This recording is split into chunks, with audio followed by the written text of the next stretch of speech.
If you're a podcast host, listen up, this one's for you. My name is Allie Jackson. I'm the host of Finding Mr. Height, a dating and relationship podcast that I've been doing for 4 years now, sharing my positive and practical approach to dating that's built on my own life experience. And I wanted to share another experience that I've had, my secret behind monetizing my show. It's called Red Circle, and I was just telling my colleague about how much I love their platform. With Red Circle, not only am I getting a seamless hosting experience, but I also love the support I receive in ad sales. It's not just typical ad sales either. It's targeted opportunities based on my show and my life. And the platform is super simple. You just set your preferences and Red Circle matches you with sponsors that align with your show. You can vet every opportunity and their platform gives you great analytics. More recently too, my Red Circle team has brought me opportunities outside of my podcast on social media to really augment the podcast partnerships, bring them full circle. I just can't recommend them enough. If you want to give it a try, go to redcircle.com to get your free trial. That's redcircle.com for a free trial. If you believe you're an impatient person, you're always going to act impatient. If you believe that you are an irritable person, you are always going to act irritable. Because it's not like, it's not like you actively think this situation happens. I am going to do this. Like your brain is like, oh, I'm this, so therefore I act this way. There's no like long processing, like all these, skipping things. Our brain likes to be quick. And so we literally have to change the way that we view ourselves. We need to be like, okay, I'm a person who prioritizes my health and fitness. If you truly believe that to be true about yourself, then you will do the actions that are showing that.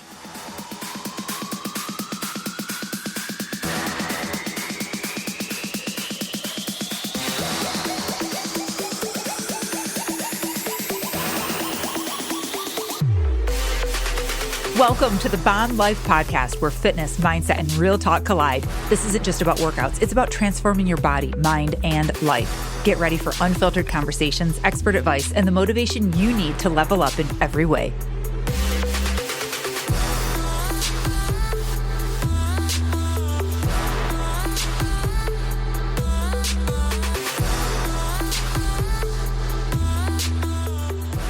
Hey everyone, welcome to the Bomb Life Podcast. I am Melissa Vogel, your host. Welcome to the show. Tomorrow is 4th of July. I'm really excited that we get this episode out before the 4th of July hits because it's going to have you thinking. Hopefully that you'll go into the July 4th weekend with a different mindset about your health. And it's crazy. I said this, a couple episodes ago of how many people get into trouble in the summer months, like more in the summer months than they do during the holiday season. And it's because, we're out drinking more, picnics, vacation, all that stuff. And there's so much like just crap in our diet right now. We eat out of a package and we're like grabbing snacks and stuff. And I hope this episode kind of changes your outlook on how you celebrate this weekend. I hope you're just a little bit more mindful because today's guest is like incredible. And we are diving all into your metabolism and menopause and how much it's all affected and how it all comes together. And I'm telling you right now, every single decision that you make matters. I'm not even joking. Every time you pick up a glass of alcohol, it's a neurotoxin. It's affecting your hormones. It's going to have an impact on your day and your week and your hormones. And I just feel like we cannot talk about this topic enough. We cannot discuss menopause, hormones, estrogen, progesterone, testosterone, like all of it. We just can't. We can't talk enough about it. I can't do enough episodes on this topic because we need to hear from every single expert. We need to take in everyone's opinion and just keep moving forward with our health the best way that we can. And I'm telling you right now, sitting there and doing nothing, especially after you heard this episode, that's not the answer. Doing nothing, deciding to not decide is deciding. It's deciding to not do anything. I say that all the time. I'm sure my kids are probably sick of me saying that, but not doing anything, you are making a decision. You're just prolonging where you're at. And the guest and I say this in the episode about how it's so crazy how people will just sit in discomfort for as long as they can until it gets to a point where they're like, I don't even have a choice anymore. I can't sit here and do nothing anymore. That's like not even an option because I am now pre-diabetic or my hormones are so out of control. I've literally put on 30 pounds in the last 2 months. I saw that happen the other week with someone that I had a phone call with, 15 pounds each month. And she's like, I can't keep doing this. I'm like, no, you need to put a hard stop in place. So this episode is great. It's funny. We were laughing. The conversation just flows because our guest is like so amazing. I have to introduce her. So her name is Stephanie Crassweller, and she is a leading expert in women's hormones and metabolism. She's the founder of Vitality OET and the host of the top 1% ranked Metabolism and Menopause podcast. With a bachelor's and master's in kinesiology and over a decade of clinical and coaching experience, she helped thousands of women worldwide reclaim their energy, health, and vitality through perimenopause and beyond. She's a recognized speaker, and she has shared the stages with Ed Millett, Alex, and Aaliyah Hormonzi, Lane Norton, and Sean Stevenson, and so many more. Stephanie has just built a 7-figure global brand and is regarded as one of the top voices in women's wellness today. And through her work, she gives women not only the tools to transform their health, but the hope and the confidence to thrive in every stage of life. That's what I'm talking about. That's what it's all about. It's the hope. And I am so glad that I have sisters like this out in the world that will come on the podcast and keep these conversations going. I hope one of you listens to this episode today and goes, oh my God, they're talking about me. That's me. She just described me. And it wakes you up. I can't tell you how many episodes there have been that just spoke to someone and then they send me an email or a DM and they're like, oh my God, Melissa, it was episode 169 that changed my life. It was episode 201 that it did something and it turned on the light. And I think this episode is going to do that for so many of you too. And that's okay. It's okay that you made it all to episode 200 and 79, I think. It's okay that it took you 279 episodes to listen to me and then the light bulb switch goes on. You never know when you're going to get the message that means the most to you and at what stage in your life, as long as you listen. And if this episode didn't do it for you, that's okay. Maybe you'll see a reel that I made. Maybe you'll see me on YouTube. Maybe your friend will say something to you and it just makes something click and you go, you know what? Fuck this. I am creating change. What am I doing with my life? I don't get to live this life twice. I am making a difference. So go to the show notes. You'll find ways to connect with her, do a free consultation, book a call, take the free quiz that she has. And as always, you guys, I am here to help coach you. I'm taking on 2 clients this summer. That's it. Just 2 one-on-one coaching clients. We have people coming into the Busy and Bomb program. So go to the show notes, click the links. You're going to find information there for Stephanie and for myself. You have the tools. You have the people here. And I love being able to tag team with Stephanie. All right, you guys, enjoy the show.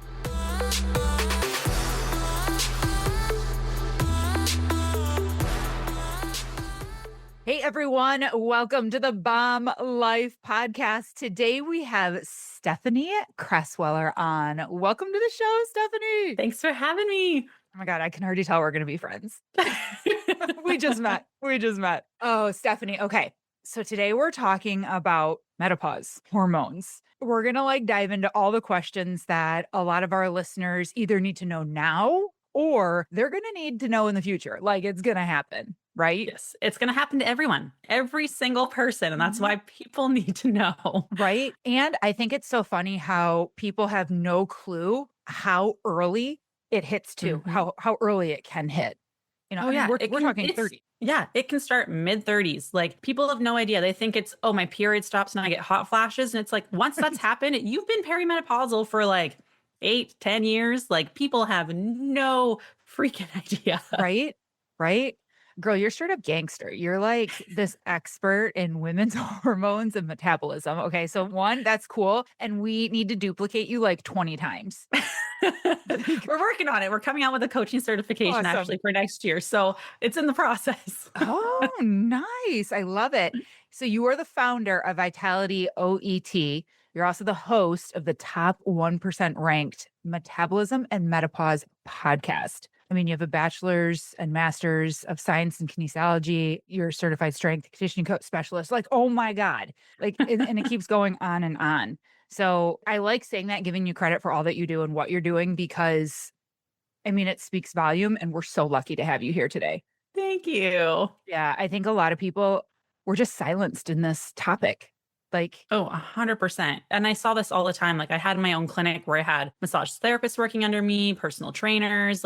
We had a nice big multidisciplinary clinic and we would see women all the time. And I had first started training with firefighters and police officers. And it was easy to get them results and help them feel healthy and good. And then younger women, it was good, but not as good. And then you'd hit like 40-ish and it's like, what is happening here? Like nutrition isn't working as well. Exercise isn't working as well. And then they tell me stories about going to doctors and they're like, yeah, they just told me to eat less, move more, to fast, cut out my carbs. And I feel like crap. And I don't feel like I was taken seriously. And, I was seeing people who were like 250 pounds, eating 1,200 calories and not losing weight. And I'm like, okay, this is not it. Like this is not it. And so I dove into metabolism. Things started getting a lot better. Then I was like, okay, it's better, but still something's not clicking. And then I dove into hormones and it was like, it's one of those things like you can't unsee it. It's just, you can't unsee it. And then you're like, people need to see this because then they can't unsee it. And it's so important. And then that's where everything really changed and people feel less frustrated because they understand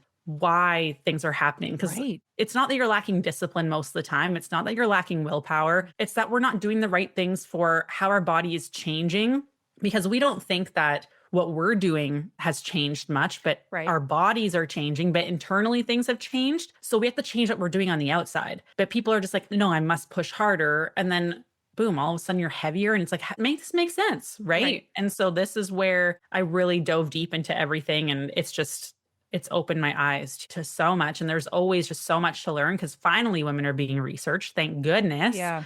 And so now it's like, okay, we can keep going, we can keep diving, and we're constantly learning new things. But also, if your doctor's not interested in that, what are the chances they're like spending their weekend searching research articles on estrogen and progesterone? And like it's just not.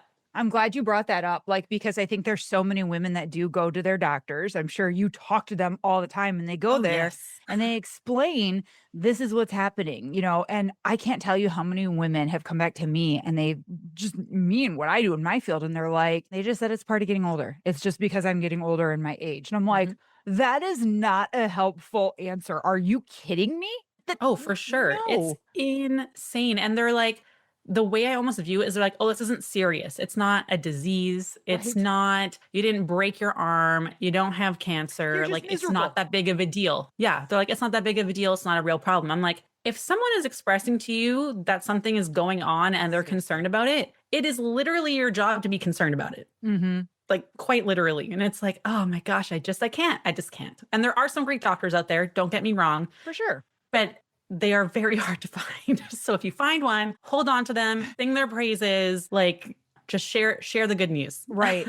Well, I have two other questions for you. One, how come doctors appear to know so little about this topic? And two, why when we do go and we're like, can you check my hormones? And they do blood work, they're like, oh, you're in the normal range. You're fine. Two very loaded questions for you, right? But I mean, everyone is probably wondering that. Why? Why does this keep happening? I'm sure there's women listening going, yeah. Oh my God, that's me. Yeah.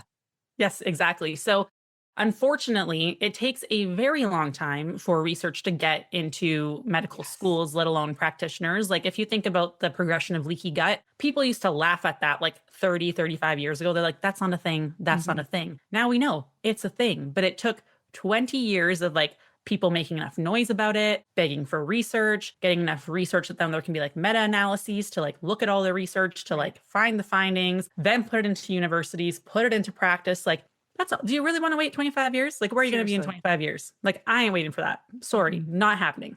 And so that's a big part of it. But also if your doctor is not interested in it, they won't, like, they're not researching it. They're not well versed in it. Right. And then we look at the current medical system and I forget what the crazy stat is. It's like only 20% of OBGYN gynecology residencies even offer perimenopause and menopause training, which is insane. It's a residency, like it's a surgical residency. Basically, it is just to help you have babies. Once you have babies, okay, goodbye. Good luck. Like figure it out on your own. But not every woman has a baby, but every woman goes in menopause, which is insane. So there's that. But then also it's something like only 80% of residencies, like people who graduate from the medical residencies, even feel comfortable discussing perimenopause and menopause, which is insane. Like they don't feel confident. You're just about something that population, like half the world.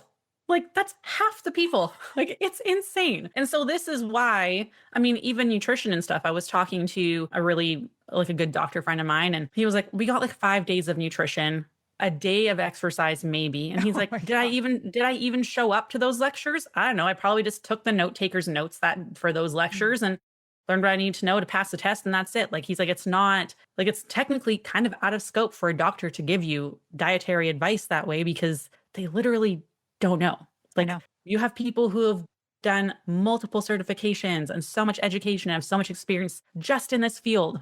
Your doctor isn't that person, right? Unfortunately, is what it is. Yeah. And then you also have to think about with the medical system too, is they're taught to give you a pill for an ill, right? Yes. And not all doctors are like this, but predominantly that's what it is. And they can't give you a pill until you are out of range for a certain number. So we can see that number tick down and down and down. They literally cannot give you anything until it's outside of range. So we just wait. And so we just wait. That's like being like, you have cancer, but we're going to wait till it's stage 4 before we give you chemo. Yeah. It's like, it's that same mentality. When you put it that way, people are like, oh, that's rough. And it's like, but that's really what it is. That's really what it is.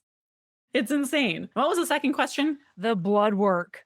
Why would yeah. we go? And they're like, okay, sure. We'll take your blood work. We'll check your hormones. You know, I had like a doctor years ago just be like, okay. They just did it to like shut me up. And then, you know, everything's well, fine. and like you ask to get like certain labs and they won't do it, right? They won't do certain thyroid labs and things like that, which is super frustrating because we know for women, especially once they get to that perimenopausal age, like your risk of developing hypothyroidism increases substantially, which sucks. Just because we're female and have 2 X chromosomes, it is what it is. Yay for the benefits of being a woman, right? It is. It's really hard. And if it's normal, they can't give you anything. Therefore, they don't really do anything for it, right? And so we want to look for what is optimal and how can we avoid that word. A pill. That is what we want to look for. Like, I don't want to wait until it's a problem. I want to be proactive to make sure it doesn't become a problem. Right. Like, I remember going on a hike. And I must have been like in my early 20s. And I will never forget, there was this woman and she was wearing an 80th birthday sash and she was hiking with her grandkids and her kids. And I was like, that is what I want to do when I'm 80. And it's like, so I'm going to make sure that with my lifestyle, like, I'm not going to let myself get to a point where it's going to be a struggle to try and get back so I can go for a hike with grandkids, right? And so this is where I think we all get so caught up in the wrong things, is that we're trading our discomfort now by doing things the wrong way and then not being able to do that thing. Because like when we're doing the extreme dieting, when we're cutting our carbs and fasting and doing these low calorie diets and just doing the extreme workouts and just being extreme for so long, we abuse that fat burning pathway and then we can't get into it and we start losing muscle mass and now we can't lose fat. And so our body composition goes to crap. Our body fat percentage goes up. There's more inflammation. That's going to lead to disease progression like cancers. And you don't realize that the crazy crap that you've done or are doing right now is actually trading 10 years off your life in the future. Like I saw this happen with my mom. She like chronically underate all the time, would eat highly processed foods, even though she was eating low calorie and staying in her budget, right? And was doing a crap ton of cardio, but went through a lot of stress in her life. And, you know, like she was trading, trying to like be comfortable now instead of doing things the right way where she wanted to get stuff done sooner. And, you know, it ended up in disease progression and we lost her. Like it's, we don't think about the long term. We think about, I'm so uncomfortable right now, which I get it, right? But you have to think long term. When you're 80, A, do you want to be here? And B, what do you want to be doing? Because what you're doing now probably doesn't match that, unfortunately. Yeah. I love that, like trading of the discomfort now. Like I talk to my clients so much about that with their food and exercise and just sitting in a place of just like, meh. Like I think of that emoji of just like slant eyes, slant mouth, and just like meh. And I'm like, what are you doing? You get to live this life once. This is it. Literally. And like, what are you waiting for? What are you waiting for? And what you're doing now is going to impact how you feel and look just 2 years from now, 3 years from now. But you're right. We live in like this world of like just right now. And it's like, well, I'm uncomfortable, but I'm not like that uncomfortable yet. Like, why in the hell do we have to wait until we're like, oh my God, this is unbearable. What is going on with me? And then we take action. Yeah. It's like the pain has to be bad enough. And it's like, but why do you have to experience that pain?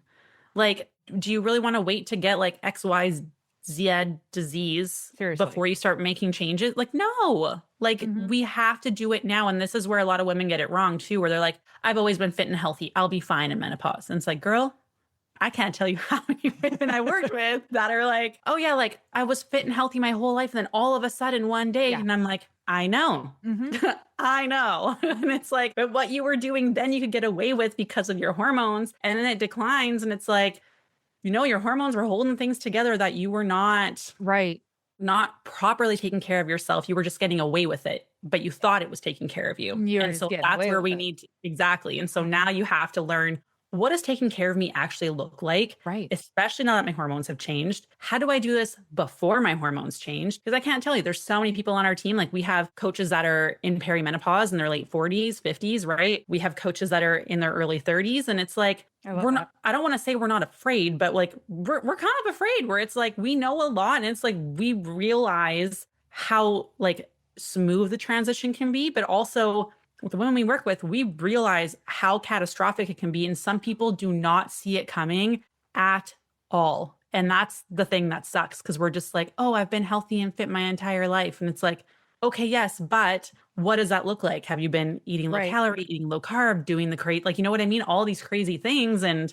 that's not it anymore. And if you keep doing it, then it's not going to go well. I know. I feel like I learned that lesson after having kids. And I was like trying to get back into shape. And I was like doing what worked when I was 18, 19, 20 years old, and by baby number 3, I'm just like trying to fit this like square peg into a circle hole. Yes. Like, why isn't this working? And I had just with that area of my life, not even talking hormones, like I had to relearn what worked and getting on the elliptical and teaching 30 classes and sweating my butt off. It was not it. Yeah, exactly. That was not it. And I'm like, wait a minute. You mean if I stop doing cardio and focus on resistance training, that's what changes my body? Yes. I gotta sleep and eating carbohydrates. It is a wild world. That was one of my biggest questions for you is like, why? Why is what used to work no longer works? Like what is happening during that time? Yeah. So there's like 2 big things that I see. So the first one is like your past dieting history, because we don't realize that every time that we diet, our metabolism adjusts, right? That's how many calories our body will burn just at rest if we're like sleeping, keeping like our heart beating, our lungs breathing, all the things. And so we don't realize that every time we diet, we are seeing that come down. And so, but we also don't come out of a diet appropriately. Like who has ever been like, okay, I'm at my goal weight. I'm going to change back to what I was doing before slowly. Literally no one ever. We just go back to what we were doing before. And the thing is, if you go back to doing what you were doing before, you're going to look the way you did before. Like, let's be honest. That's what's going to happen. Right. And so we need to learn that, okay, we drop our calories, metabolism comes down slowly with it. And that gap between technically the calories in, calories out, right? That's what's going to result in weight loss. But what we don't realize is as we increase our calories and we jump up too quick, there is a very big difference between calories in, calories out, because we may have lost some muscle mass. Typically, when we're done a diet, we start, walking less and working out less. So we're not prioritizing our self-care and we let kind of protein fall down and we don't focus on our veggies. And then we have this massive gap, but you never did anything to bring your metabolism back up afterwards to match. And so then we're struggling. And then we diet again and it just gets worse and worse and worse. And metabolism just over time progressively gets lower, lower, lower. And so what used to be your maintenance of like 2,000 is now 1,200 because you never did anything. But we also know at 1,200 calories, your body's like, okay, we don't have enough stuff coming in. And I always think of like what's the movie with like the emotions where they have like the angry guy and like she's in the brain. Inside Out. Inside Out, yes. So I always think of that video and I'm like, okay, it's like you got mission control and they're like, we don't have enough food coming in. What are we cutting out? And it's like, pull this lever. There goes your hair. Boom. There goes your waistline. Boom. Hormones gone. Metabolism gone. Inflammation. Let's drive that up. Like they start messing with things, trying to like allocate where the calories that are coming in are going, right? And so then what we see too is we have this stress response because under eating has a massive stress on our body and cortisol will go up. And when cortisol goes up, we see more inflammation, which means our metabolism again is going to slow down. It takes longer for food to enter the cells. That increases inflammation. Inflammation blocks your fat burning pathways. Therefore, you could be under eating and over exercising and see no changes because of that stress response. We see that stress is going to tank your hormones. It's going to make your blood sugar worse. Even if you're under eating and fasting and eating low carb, it slows down your thyroid. So your body's even worse at burning calories. We see your liver health goes to crap. So now there's more toxins, more inflammation. Toxins go in our fat cells. They change the structure of fat cells, making them even harder to break down. We see more inflammation in our gut. We start losing muscle mass, all of these things. And we keep pushing. But what we don't know, or people don't realize is when our hormones start to decline. So we're already going into like perimenopause, menopause. We're not in a good situation. Let's be honest. Like that does not sound good. Right. And so then we have estrogen starts to come down. Progesterone goes down first and then estrogen will follow. And what happens is we lose our buffer for stress. Now we could handle before a 9 out of 10 before we saw, cortisol goes up and inflammation and the liver and all the things kind of go to crap, right? So now it only takes a 5 out of 10. So you didn't change anything, but what your body can handle, that capacity decreases. Makes sense. And so now you're like panicking because you're gaining weight. So you push harder, cortisol goes even higher, hormones tank even more.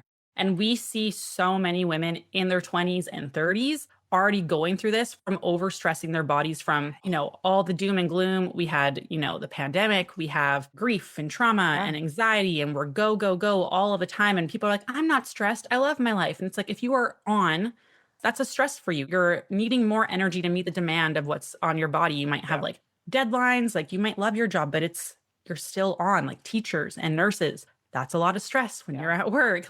Then we're not sleeping well and we're not prioritizing the proper meal timing and all of these things. And so it just ends up being just this massive overload of what your body can actually handle. And it just goes worse and worse and worse. And we push harder and it just makes everything so much worse. And this is where we end up telling people we need to pull back on exercise a bit. We got to change how you're working out to resistance training. We have to add in some carbs to give your thyroid a little bit of love and give you some energy. We have to up your calories slowly. And people are like, no, that's insane. It's not happening. But it's crazy. You up your calories slowly and people are like, oh my gosh, I'm hungry again. I'm like, good. That means your hunger hormones are coming back and you're not running on stress hormones. The day that you're hungry in the morning is a very, very good sign, right? Or all of a sudden they're like, I'm sleeping better. Yes, you will always feel these changes before you see them. And it means the communication and the hormones and everything's talking to each other again, because you don't have this crazy stress highway from your brain to your adrenals, just, on a freeway, like 6 p.m. rush hour, of course there's going to be collisions. Of course there's going to be disruptions in communication. And so it's almost like you have to try and turn everyone around. Like it's going to take some time for some people, right? Yeah. And so people just don't realize that their capacity for stress decreases. So you didn't change anything, but internally you did. You went from having a dinner plate of stress piled up to now a side salad plate, but you didn't take anything off the plate. Right. It's going to overflow. And so people just were so stuck in this hustle culture of go, go, go. I must push harder. That's the way. And you will feel so much better when you don't have to do that. And your body will transform. You're going to sleep better. You're going to be a nicer person. Like, I can't tell you how many husbands are like, oh, thank you for giving my wife back. Like, she's like, oh yeah, like I don't feel like smothering him with a pillow anymore. I'm like, that's a great day. Hey guys, I thought this would be a great time to talk to you about my Fit Mind one-on-one coaching, because let's be honest, what you're doing right now, it's not working. And this episode is probably just reminding you of that. You're exhausted, you're overwhelmed, and you're stuck in a routine that's keeping you in survival mode. You keep saying you'll start Monday, but Monday comes and nothing changes because you're missing two things that make the difference: accountability and support. That's what you get when you work with me one-on-one. This isn't a cookie cutter plan. This is a daily support, customized workouts, real life nutrition coaching, and weekly calls to break the patterns that have been keeping you stuck for years. We tackle your mindset, we shift your habits, we rebuild your confidence from the ground up together. I help busy, high-achieving adults who have lost themselves in the chaos of life reconnect with their strength, their power, and their body. Because you don't just need a coach. You need someone who's been there in the trenches and knows how to pull you out. If you're ready to stop playing small and actually feel strong, physically and mentally, this is your sign. Apply for one-on-one coaching today. Click the link in the show notes, book a call with me. Your future self is waiting. They won't wait forever. That's a really good day. That's a really good day. And I love how you're talking about like all these changes, because I love like that we met, because like we can totally like overlap these worlds, because I work in that space of like, what other changes need to happen? Like, where's your mindset? Yes. Like, where's the identity shifting happening with massive, like if you've been 60, 80 pounds overweight and now you want to change that, that's great. But diet and exercise, like what's going on in here? Mm-hmm. Like the power of who you think and believe that you are and what you believe that you're worth and what you hold sacred. 100%. That has to shift with it too. And no one's doing that. Well, and in this time, there's a lot of life changes happening. Let's be honest. Like, God. First of all, you could be postpartum and perimenopausal at the same time, which is, let's be honest, that sucks. There's no one. Yeah. Yeah. And it's not a good time. But also it's like you might have career changes. Some people get divorced. There's moves, sick parents. You're struggling with people passing away. Your kids are moving out of the house potentially. And you don't know what's your purpose anymore. And society has really like shown us like, oh, we dreamed about the day we get married and our kids. And then we dream about like, oh, what retirement will be like. And then we have this middle ground.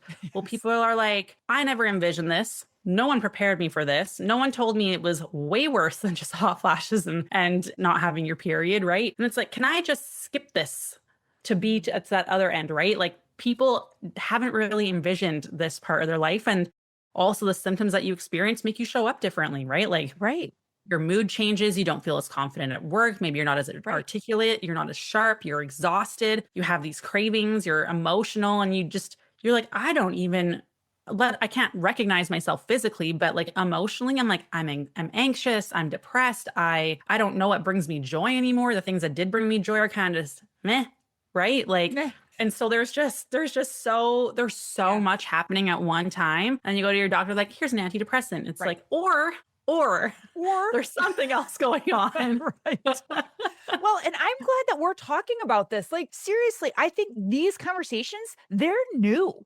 Like, my mom didn't grow up or like, I didn't grow up having my mom listen to podcasts and other women discuss this. This is new. Like women like Stephanie and Melissa getting together and talking about this and being brutally honest and really educating women on what's going on and why. You're not broken. You're not just old. You're not just fat. And that's what has to happen after 30, 35, 40, 45, no. And so and everyone views it as like an end of a chapter, right? But I'm like, no, and they're like waiting for the next one to open and they're like in that transition. I'm like, no. You get to make so many choices now. How do you want to spend your spare time? What do you want to listen to? How do you want to speak to yourself? What do you want to consume? Where do you want to go? How do you want to spend hobbies? What does your ideal morning look like? Like, can we make any of those things start to happen today? Right. Like I had a woman's like, I would love to read more. I'm like, could we do that today? Like, could we just do that today? And people don't know what self-care is anymore. And we have like such shame around it. And I'm like, would you want your daughter to not take care of herself? No. So like, you need to take care of yourself. It doesn't have to be like a bubble bath. Maybe it's just having tea and sitting outside. Maybe you're doing a freaking crossword puzzle. Like, what does that look like for you that actually like brings down your heart rate and brings down your breathing rate? We're so just on all the time. Like, when's the last time you went for a walk without your AirPods in? Most people like literally cannot. When's the last time you drove without something playing in the background? Like we literally just don't allow ourselves to be bored. And that's where creativity is born from. That's where we get ideas, identity. We let our brain kind of go where it goes. And we're like, oh, that's a great idea. But we literally are having to be stimulated and entertained all the time that we just don't let ourselves be. And people are like, I drove without anything on in the car the other day and it was the wildest experience. I'm like, good, you should do that more. Like just take 5 to 10 minutes of like nothing and see what happens. See what happens. Yeah. What do you think is the biggest thing in your position? Like the biggest misunderstanding women have about hormones? Like how do I word this? Like, I know what I want to ask you and I'm like, how do I word this so it makes sense? Like, what are women missing about the knowledge behind like estrogen and progesterone? Like, what do we need to know about this that like we're probably pretty clueless about? Oh yeah. So like it's important to know how much those hormones affect your well-being, your fat metabolism, your energy, how you're sleeping, your mindset, your mood. Like they're out of the top 10 complaints women have from menopausal symptoms, that 9 of them have to do with the brain. So like irritability, anxiety, depression, because when you're not in your right headspace, you don't feel good. You also don't make the decisions that you want to make. Like who has ever been like, I'm having a really bad day. I'm going to have a Greek salad and go for a walk.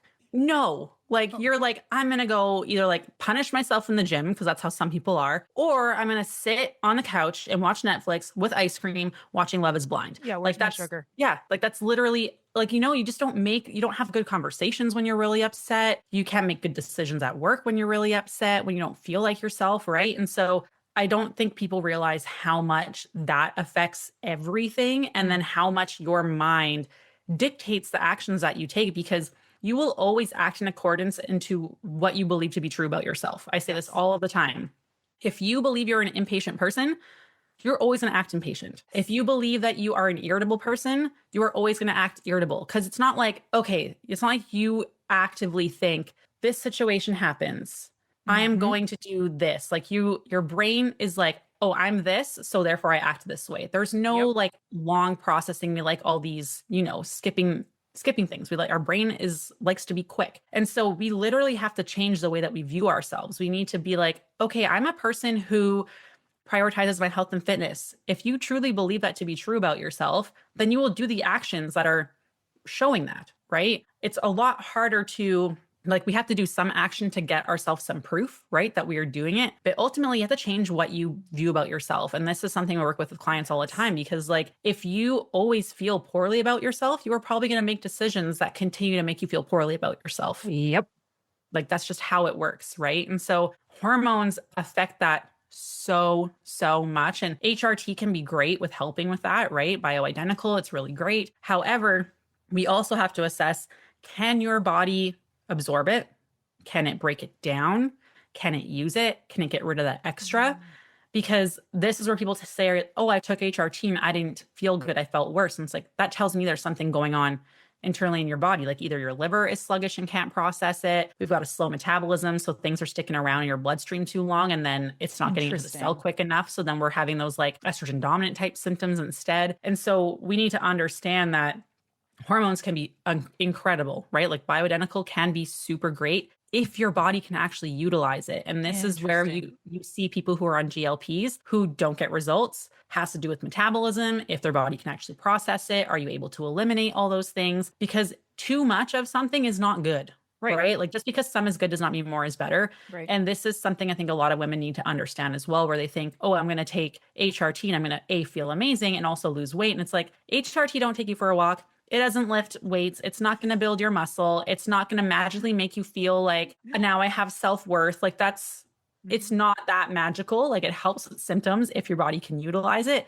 but you still got to do the things. And that's what people miss a lot, where they're like, oh, it's just the hormones. It's like, yes, but also no, right? Like, you still got to sleep. You still got to do things. Still got to do it. You still got to learn. That's really interesting. And I think women too, when we get caught in that and we start feeling crappy, and then it starts like these clamps just latch onto our ankles and just start pulling us down. And then we feel like broken, like something's just wrong with me, like, oh, it's the way just I've always been. And, I guess this is just how I am. And it's like, no, there's a lot of hormones and chemicals that affect that. You're not broken. You're not psycho. And, unfortunately, women get told that all the time. You're crazy. You're just crazy. You're psycho.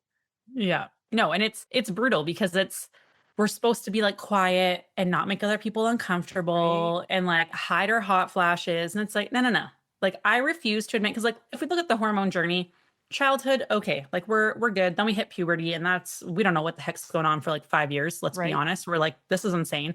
Then we might have a few good years-ish if we're lucky, right? Where our hormones are like normal-ish, we're regularly cycling. But what we're seeing, because of birth control and stuff, is like massive estrogen dominance, low progesterone. We are not doing so well. Then we have babies, postpartum, also a gong show. Like, that's crazy. So like, when we look at things before we get to perimenopause, it's like, do I really only have 6 solid good years? Like, I refuse for that to be the story. So I'm going to be as loud as I want. I'm going to be as bold as I want, because that is not it. That is not it. That is not the story. So I refuse to be quiet to make people less uncomfortable. I'm going to talk about periods. I'm going to talk about nitty gritty symptoms. I'm going to talk about all the things. And like, because it needs to be talked about. Like, we're not supposed to just like hide and suffer. Like, no, not happening. Not happening. And like, we see on social media, everyone's handling it so well. And then we're like, oh, maybe it's just me. Nah, she probably had a hot flash like 30 minutes after filming that video. Like,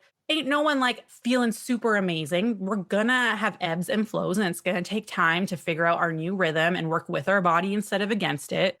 But it's just, you just feel so isolated. And no, we're not doing that no more. Yeah. We're not doing it. You had said, I meant to say this earlier, but you had said about the HRT and maybe your body just can't absorb it and something else is going on. And I know so many women that are like, I tried this and it didn't work or whatever. And the only answer to that was they just did less testosterone or less estrogen or more testosterone, more progesterone. Like the number just was shifted. No one has said, oh, well, then they did, they looked at my liver or they looked at this and how my body was processing it. And I'm like, listen to you talk. And I'm like, I've never even heard anyone say that before. Honestly, it's wild to me. Like we do Dutch testing with all of our clients and we do lab work too. And people are like, oh, well, you can't like trust like progesterone, estrogens that fluctuate so much. Sure. But we can look at like ratios to things and other markers, right? Like blood sugar will tell us a lot, liver, inflammation. But I love the Dutch testing because it shows us where is your body prioritizing what? Like, is it prioritizing turning things into androgens? And now you're having symptoms of that. Are you like prioritizing testosterone? Are you like, it'll show you which pathways are more active, which tells us a lot about what is going on in your body so we can be a little bit more efficient. Because for myself, my DHEA was not super great. And my progesterone and estrogen, like 4 years ago, were postmenopausal, which should not have been there at all. And so like a lot of people would have been like, oh, let's give her a DHEA because like that would help her produce other hormones. No. If we looked at my Dutch test, if you would have given me that, my androgens are so high, like my body really favors pushing it down that pathway. So I would have had way worse androgen dominant type symptoms. My blood sugar would have gotten worse. I probably would have gained more weight. Like it would not have been good. And so this is why I'm always so careful, because some people with like certain supplements, like some of them are pretty potent, right? Like DIM is a very potent estrogen detoxer. And if you don't need it, it can tank your estrogen real bad because people are like, oh, it's too high compared to progesterone. I'm like, so is estrogen the problem or is it progesterone? And then why is your progesterone low? Is it because of stress? Is it because of a conversion issue? Like why? Like that's the question you need to ask is why is this low? Not, oh, here, this will bump it up, because you don't know if that's what your body's going to do with it. Like you can give your body stuff, but you don't know what it's going to prioritize, how it's going to break it down. And that's why you need a little bit more information, gathering more health history, understanding their diet history, how they eat now, how they exercise now, their stress, because all of those things are massively going to impact your hormones and how your body processes things. And so I think it's just like a massive disservice to not dig deeper, to not to get more information, because the more information you have, it's almost like if I'm trying to, drive to your place, if I don't know where I am, like you can give me the address of where I want to go. Google Maps is not telling me how to get there if I don't know exactly where I am. Right. And so then you're just driving aimlessly, turning right, turning left, hoping you're going in the general. You could never get there. You just waste so much time, so much money on fuel. You're like angry, you're frustrated because you've been driving forever. And so figuring out where you are is the most important part, because if we don't know that, like we get people who ask us to calculate calories all the time.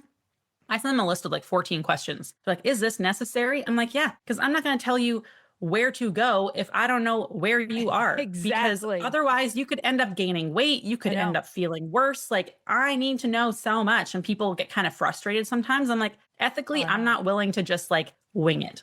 Like that's not our style. So yeah. And if they don't know, if they don't know, like I get that too. I'm like, well, what are you consuming now? Well, I don't know. Yes. What do we do with that? If you don't even know, how am I supposed to know? Where do we even know where to start? I get you, girl. Exactly. I'm like, can you track for a few days? So like, well, I don't want to do that. I'm like, then why do you want to know how much you should be consuming? Because you got to track to figure that out anyways. You're gonna have to... I'm like, this don't make sense. I know. So you want answers, but you don't want answers. Yes. Or you want answers, but you're not going to take action on it. And so come on. It happens. We gotta do something all the time. I have these conversations with people and they're just like, I want to look like this and I want this kind of body and I want this kind of muscle. I could give you the perfect map to get there.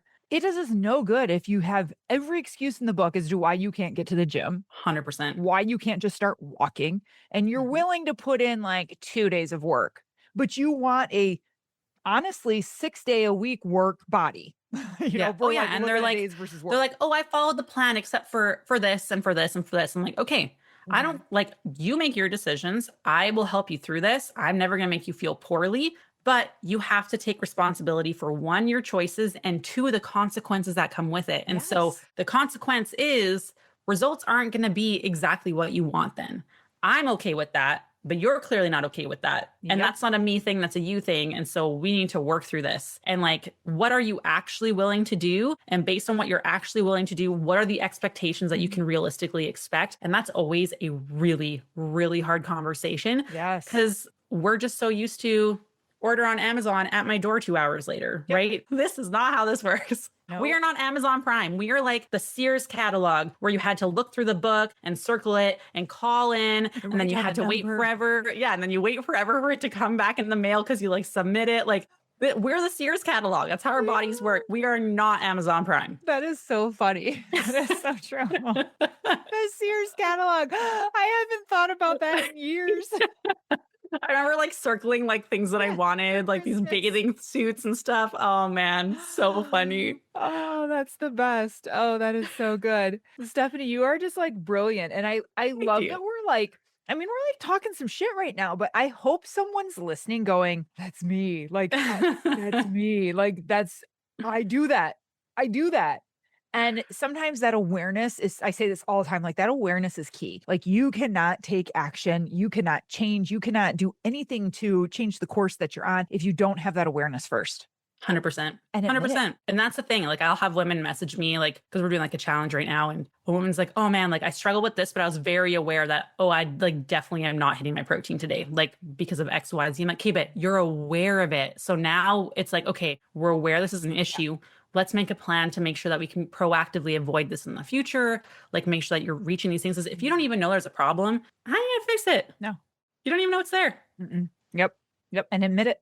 That admitting part of like, oh my God, I've been doing this wrong. This is a problem. Like, but that's empowering because if you're always blaming, that's where you're giving control up to. It's like, oh, I didn't do this because I went out for drinks with my friends. It's like, okay, so you are allowing your friends to literally have more control over your life than you, right. Or I couldn't do this because this came up. Where you point your excuses to shows who holds the power over your life. And if that's not you, we got things that we got to work on. Yeah.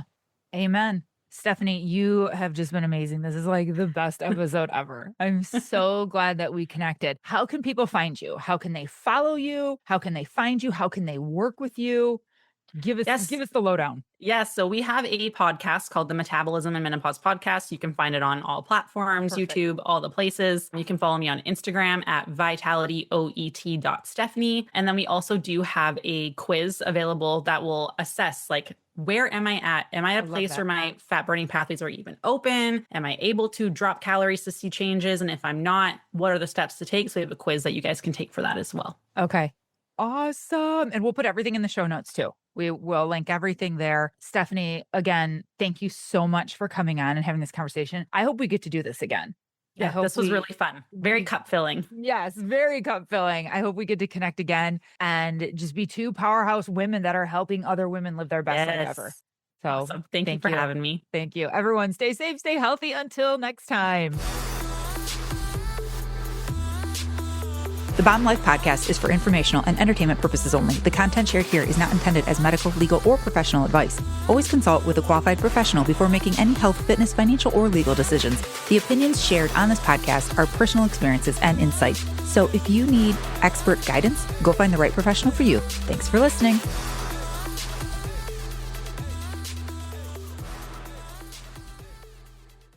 If you're a podcast host, listen up, this one's for you. My name is Allie Jackson. I'm the host of Finding Mr. Height, a dating and relationship podcast that I've been doing for 4 years now, sharing my positive and practical approach to dating that's built on my own life experience. And I wanted to share another experience that I've had, my secret behind monetizing my show. It's called Red Circle, and I was just telling my colleague about how much I love their platform. With Red Circle, not only am I getting a seamless hosting experience, but I also love the support I receive in ad sales. It's not just typical ad sales either. It's targeted opportunities based on my show and my life. And the platform is super simple. You just set your preferences and Red Circle matches you with sponsors that align with your show. You can vet every opportunity and their platform gives you great analytics. More recently too, my Red Circle team has brought me opportunities outside of my podcast on social media to really augment the podcast partnerships, bring them full circle. I just can't recommend them enough. If you want to give it a try, go to redcircle.com to get your free trial. That's redcircle.com for a free trial.